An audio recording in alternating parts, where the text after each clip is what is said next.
Welcome to South Sligo Talks, a community-based podcast bringing you local news and stories from the heart of South Sligo on Cree podcast studio here in Tubbercurry, recorded live.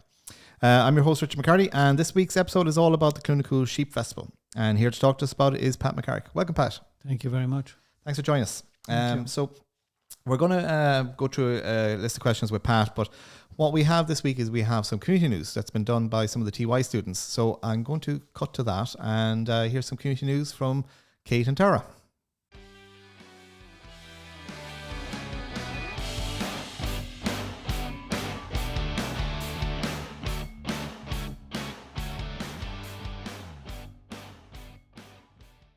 Hello and welcome to the South Sligo Talks community news segment.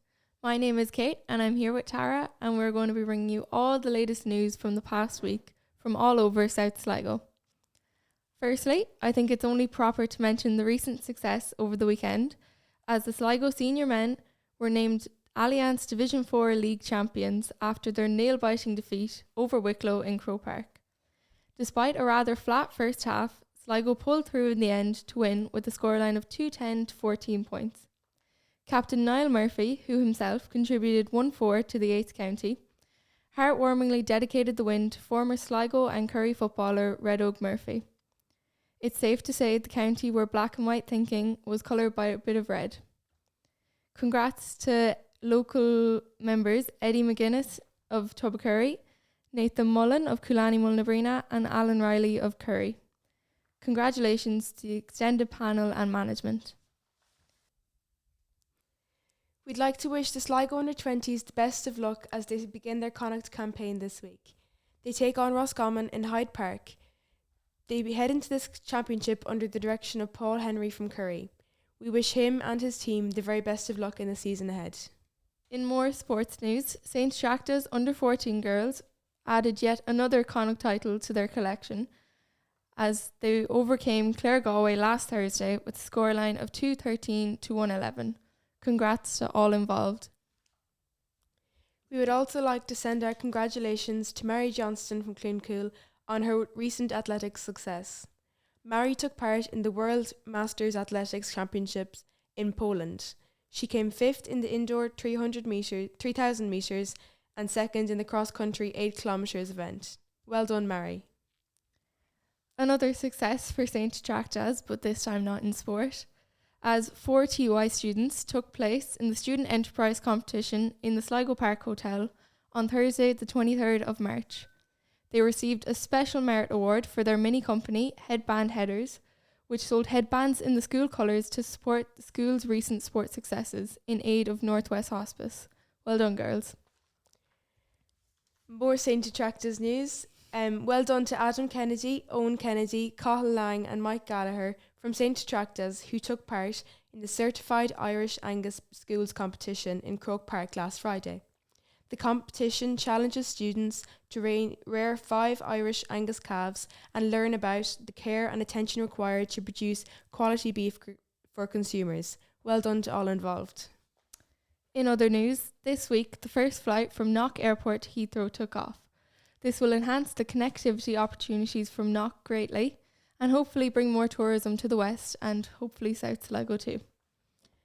That's it for this week's news. If anyone has any community news that they would like us to report on, please send it to southsligotalks@gmail.com. Bye.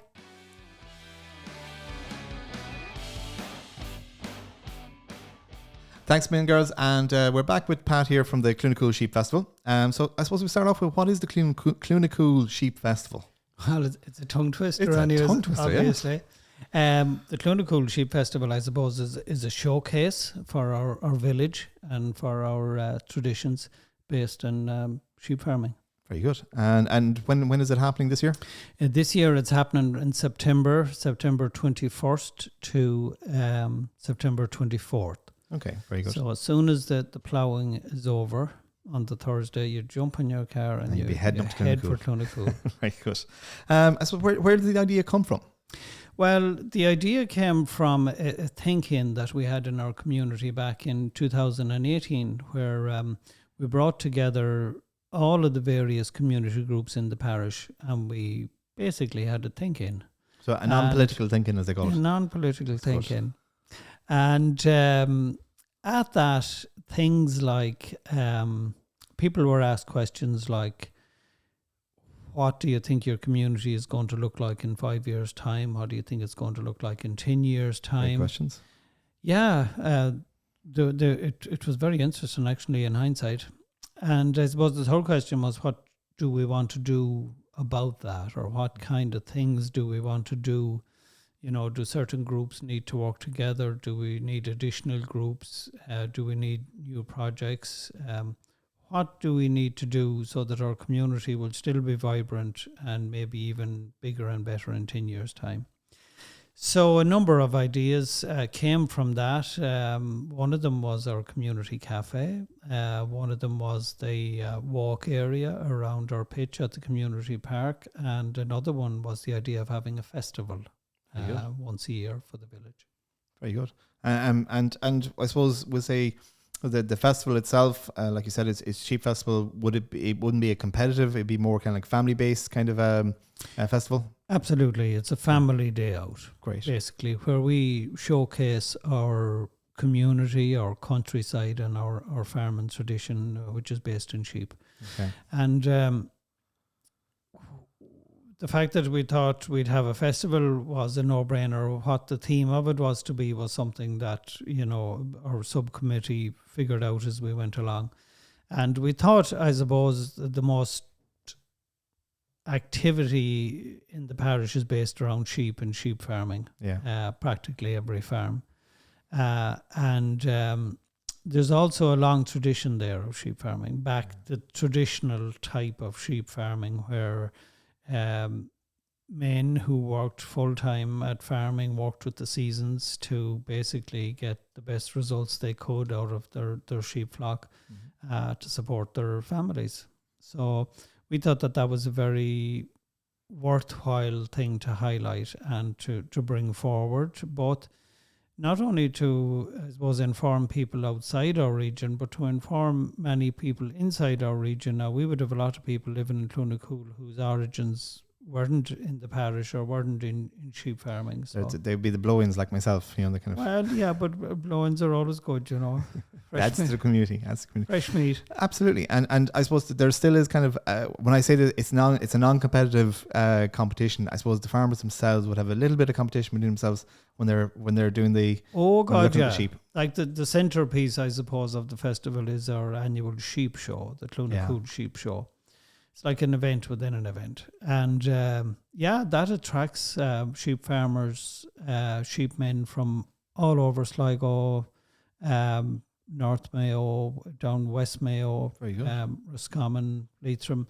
It's quite an attraction. And that time of year when sheep shows takes place, farmers always have an eye out, you know, of a Sunday afternoon, you know, pick out some of their best stock and take it along. And it's a chance for them, I suppose, to meet and rub shoulders with other men and that, but it's also a chance to see how they're doing, you know, and you discover like that there's quite a competitive edge to it, and that a lot of men like would have fierce pride in their stock. Yeah. And there'd be quite a few well-known sheep farmers in Cloonacool, like we say, going back over the years. Oh yeah, I mean, a lot of the families that are there now sheep farming, they come from a tradition where their fathers and their grandfathers farmed there before them. I'd be talking about people like John Packy Henry and Tom Connolly from Carnaleck, and over in Mullan, then you had John Johnston and you had Tom Durkin and people like that who spent their whole life at sheep and knew that whole business inside out, albeit in a more traditional time and in a simpler time. Yeah. And it would have been their livelihood as well. Like it would have been literally their whole life was kind of tending to sheep and kind of building kind of a family life around the sheep as well. Their whole life. Yeah. Their whole life. Quite good. And within that, like they used what they had. So the principal thing, I suppose, was the mountain and the commonage on the mountain. that huge scope of ground. And the particular sheep that were farmed then, they were all the same. It was a bit like the Ford Model T. You could have any sheep you wanted as long as she had horns and a black face. Yeah, but the sheep show itself, like you mentioned a few kind of well-known kind of types of sheep, we'll say. So that. Yeah. I mean, every sheep show has maybe up to 20 classes, and that accommodates all kinds of sheep. So I think that adds to the appeal as well. You don't have to be a mountain man or a hill farmer like to come and bring your best sheep. There's classes for all the different breeds. And you'd have professional judges for the sheep show itself as well. Yeah. This year our judge for the sheep show is a very well known guy in sheep's circles. I'm not so sure many of the listeners will know about him. A man called Alistair Lytle. He's from North Donegal, but he would be very well known as a judge, and he's known all over the world as a dog breeder. Wow. Yeah, an incredible guy. Yeah. A very unassuming man, but a man with a huge knowledge of sheep and the sheep industry and what makes a good sheep. But principally, he's a sheepdog breeder. I think he would have represented Ireland at different events throughout the world in sheepdog trials. But the beauty of a farmer bringing his sheep to that show and to have it judged by that man, and perchance if he was to win that class, then he's a very prestigious, prize got, and he's taken home a very valuable animal. Yeah, more valuable than the animal he brought. Very good. And tell us more about the festival itself. So what else is happening outside the sheep show? Well, the first year we had the festival was in 2019, and then it was interrupted by COVID. And we were back again in 2022. And the first year we had a 2-day festival, and this year we expanded it to 4 days. Very good. And so it starts off on the Thursday night with like a cabaret night in our community centre, where we have the kind of official opening and a bit of music and a cup of tea and a glass of wine.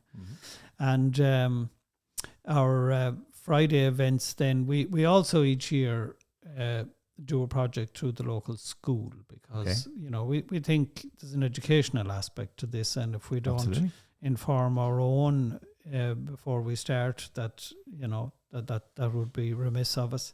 So we do a project in the school each year. Then we have a kiddies disco on the Friday night. On the Saturday night we have our festival dance. And in 2022 we had Stuart Moyles there with his band, and we had a terrific night. And this year we're having him back. So he's back again this year. Oh, yeah. Lovely guy. Just judged the whole thing beautifully. It made the whole thing quite seamless. You might say, why would you organise a social dance in the middle of a sheep festival? But we kit the place out. It looks well, and it really adds to the atmosphere. And that actually, a bit like the sheep show, it brings people from all over, because social dancers they like a dance that's dedicated to dancing. And they also like the particular band. Stuart has a good reputation in that regard. So that's usually a lovely night. And then on the Sunday, the two main events we have is our sheep show and our dog show. And both of them, I think one of the things that we're most proud of is that we get a lot of praise for those two events. Very good. For the standard of them, for the prizes we offer, and for the way that they're organised. And I suppose in that regard, I have to, give great credit to our committee. Like, we have a very vibrant group of people. Our chairman at the moment is Ado McIntyre, and he's probably a great example of what the festival needs and what the festival represents. He's a sheep man. He's ambitious. He's energetic. He knows a lot of people. He's not afraid of any job, and he's just an example of the type of people that we have. But we have that in Cloonacool. Yeah, we have people like that. He's not the only one like that. Yeah, I know what you mean. People that realize we have a lovely place to live. We have a nice tradition that we can take out and display. And if it involves a bit of hard work, well. Yeah, let's throw off the jackets. It's like we say, most of the festivals, like even here in the Old Fair Day here in Tubbercurry, like it is very volunteer driven. Like, you need a lot of people to help out and stuff like that, and it's quite a kind of a a nice community, we say, with Cloonacool in regards to they've done so much over the last couple of years. Like I'd regularly be down, my girls play football down in City Gales, and I'd be down to the pitch every so often, and the walkway around it is fantastic, and like you can, anytime there was during the winter, you were able to kind of walk around on the good days around the pitch, and it's all well lit up and the whole lot, and absolutely fantastic. And they have so much facilities at the park itself, or at the pitch itself. And then you have in the town itself, you have the community centre, you have the cafe in the community centre. Like there's so much going on in Cloonacool at the moment right now. Yes. It's great to see, and like it's really kind of one of these things where you kind of say to people, like, if you were looking at somewhere outside of Dublin to, with COVID, people were thinking of remote working and all this kind of stuff, and it's such an ideal location because you're literally at the foot of the mountains. The scenery around it is fantastic. It's somewhere where I can see a lot of more people kind of coming to Cloonacool to live and stuff, which is great. Yeah. Hopefully, like every community has to stay alive, but I think every community has to keep itself alive. Yeah. You don't want to lose kind of the traditions that it has and what it has. You don't want to kind of turn it into kind of. Nor do you want to lose the enthusiasm of the people who live there. Absolutely. And we're very fortunate in that regard in Cloonacool. We have a lot of people who love the place. Yeah. And even people who come to it will get involved, because they can sense this. Yeah. Now, we're not the only community that's like that, but I would think it's the one characteristic that has kept us in a good place. Yeah. Like our glass is half full. Exactly. There's Yeah. no doubt in the world about that. And a lot of those lovely things that you mentioned, the park committee and the cafe, and we also have the drama group, and we have the sheep festival, and we have things like that. It's the same group of people, but when the weekend we have the sheep festival, all of those groups will come to us. Yeah, exactly. So it's like this Mehel idea, that if the thrashing is in your place tomorrow, we'll all be there. Yeah, exactly. And we'll give it hell, and we'll have a few pints when it's over. And the next day we'll go on to the next fella, because, the GAA, they have a fantastic road race there now established for our community. And I think, just to mention that event, where we can bring people from all over Connacht into a field in Cloonacool, and for all of them to see those country roads, to run on those country roads, and to be dealt with professionally, and for them to come back year after year. I think, I don't know if it's unique to us, but we love it. Like, I see it as a like good the buzz example that comes off it. I see it as a good example of like what a community can do, what a community can thrive, and what they can kind of move things forward, and like what they've done over the last couple. Like, it's the first church I've heard of in a while that is they're getting new pews, and there's new carpet going down, the whole lot, and it's fantastic to see. Like, it just means like it feels like Cloonacool has been revived, in regards to that, and because they've lost a lot of it over the years as well, in Cloonacool itself, Yes, we have. But I suppose you have to keep reinventing yourself. True. That's the first thing. The second thing is there's no replacement for hard work. It is hard work. There's people that bolt down their dinner and tear off to a committee meeting, and they spend the next day catching up on the list of jobs, that they got when they were there. Yeah. But for some reason, if it's working, and if a group of people are at it, you don't feel isolated. You feel you're part of the group. You feel you're part of something that's worthwhile. Yeah. And you're like, sometimes when things go out of a community, like a post office or a pub or a shop or a priest or whatever, it's like vital organs shut down in a body. Exactly. So how much can that body take, or what can that body do to keep itself healthy in the absence of those things? And I suppose what you need to do is hit on other vital organs. So things like our cafe, things like our community park, things like our drama group. Yeah. A bunch of ladies meet there every Monday, like for the knitting group, Fantastic. and involved in different projects. And yet when something is on, all of those will come together. If the pressure comes on, every part of the body works to keep it. Yeah, and like it is a community based kind of, we say, festival and all that, but I suppose we say from the level of sponsors and stuff like that, we say have you gotten funding? Has it kind of progressed over since like 2019? One of the sponsors I think you mentioned was say Revo, and like all that helps as well. But it's the combination of the community-based support as well that helps that. Look, you can't do anything without financial support. And initially we said that we'd like the festival to be a free festival. Now, when people come to the sheep show, they pay their entry fee, and the same with the dog show, that's separate. But anybody who wants to come to the Cloonacool Sheep Festival, they drive down, they park the car, and they walk in, and that's it. There's no toll on the car park or anything like that, or paying. We put ourselves on display. Good. And you come to see it. But of course, to do that, we do need sponsorship help, and a lot of local businesses have been very good in that regard. We mentioned Revo; they're our main sponsor each year. But we also get good financial support from Sligo Leader. They help us with promoting the event and buying certain items that, we can build up a store of, like our PA system and our stage areas and that. And I'd just like to acknowledge the support of both of those organisations, because it's one of the way, sometimes I'm critical of the fact that European money in some ways has let rural areas die. Yeah. It was great for Ireland, but it wasn't always good for small villages. And as we got older and wiser, it seemed to get worse. But it does come back in that way through organisations like Leader and that. Good. So we're very grateful for that. Good. And again, like there would have been a lot of local businesses that would have supported you as well. And stuff, which so many to mention. Like we might have a list of possibly 70 or 100 businesses, and they're all hugely supportive of what we were doing.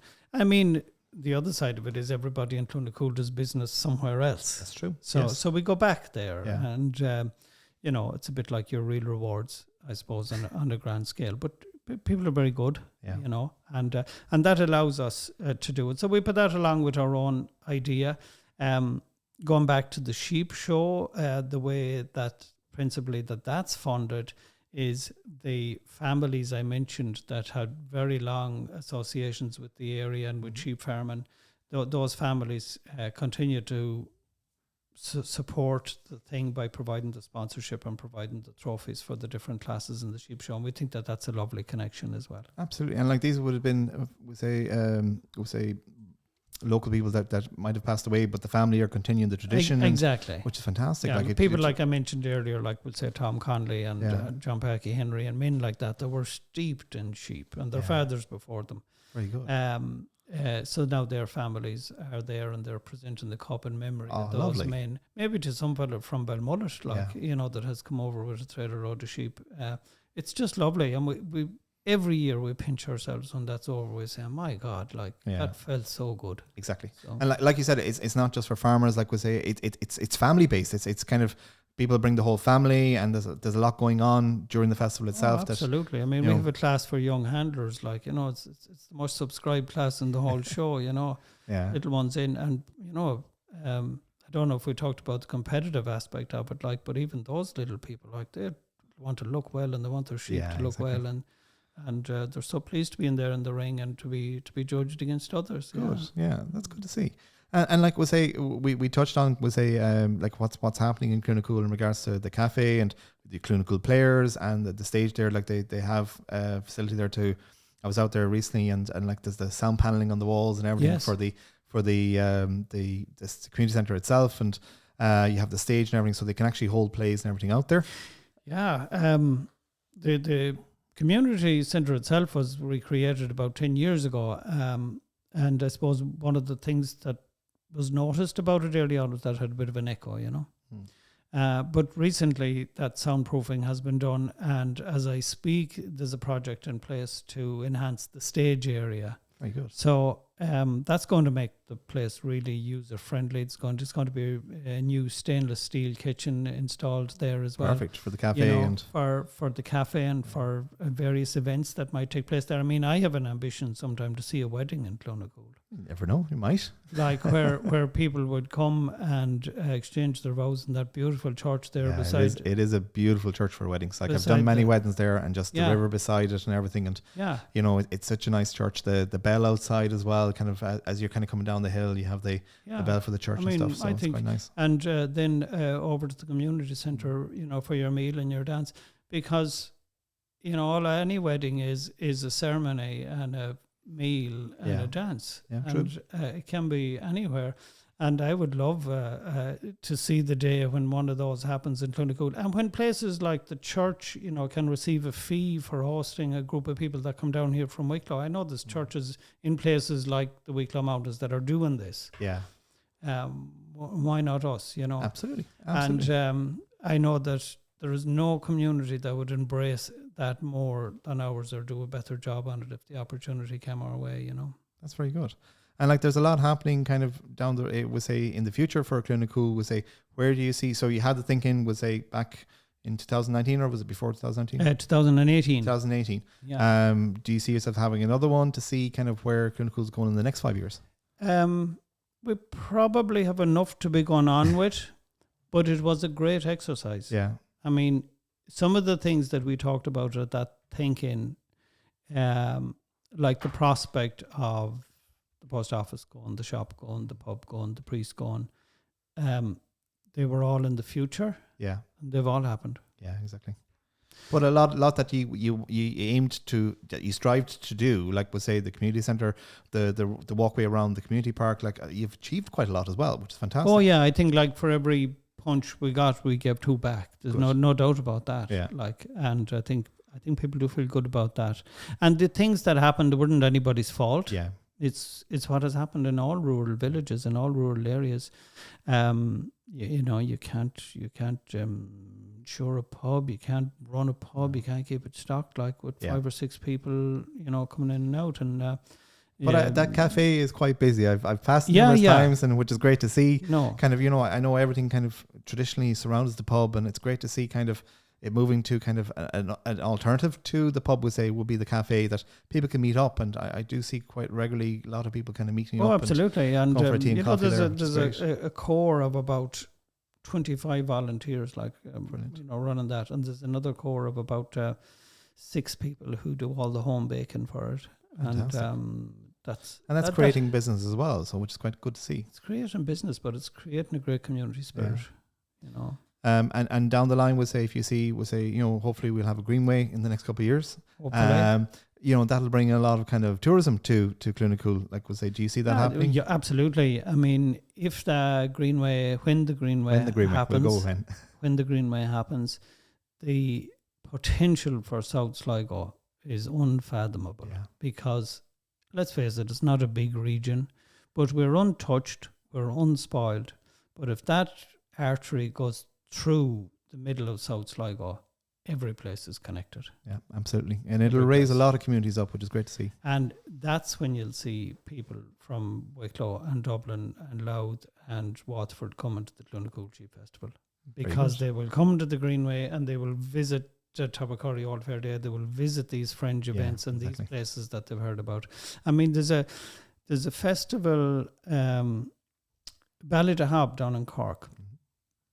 They run 8 festivals every year. Wow. 8 festivals. Yeah. That's what they do.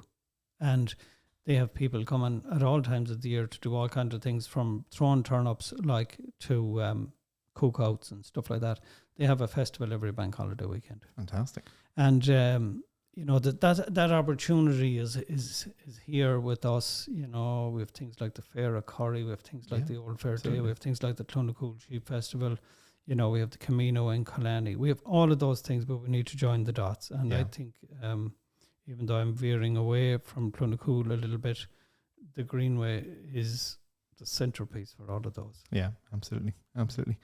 Well, in regards to the Sheep Festival, we say it's happening in September.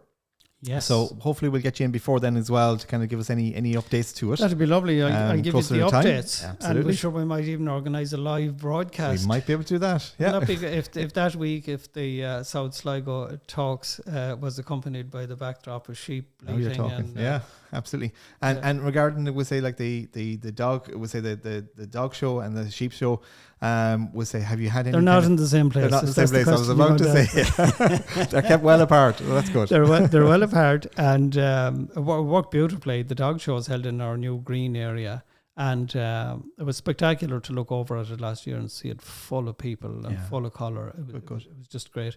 And obviously, sheep and dogs aren't a great mixture, but we guard the space between them very carefully. That's it. Very good.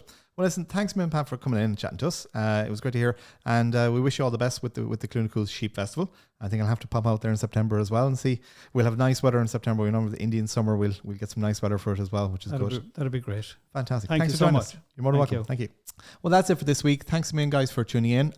As always, every week we ask you to like our Facebook page and go onto our YouTube channel, where you'll see all the previous episodes and this episode in the coming days. And so make sure to subscribe, and you'll be able to get notified when the next episodes come up.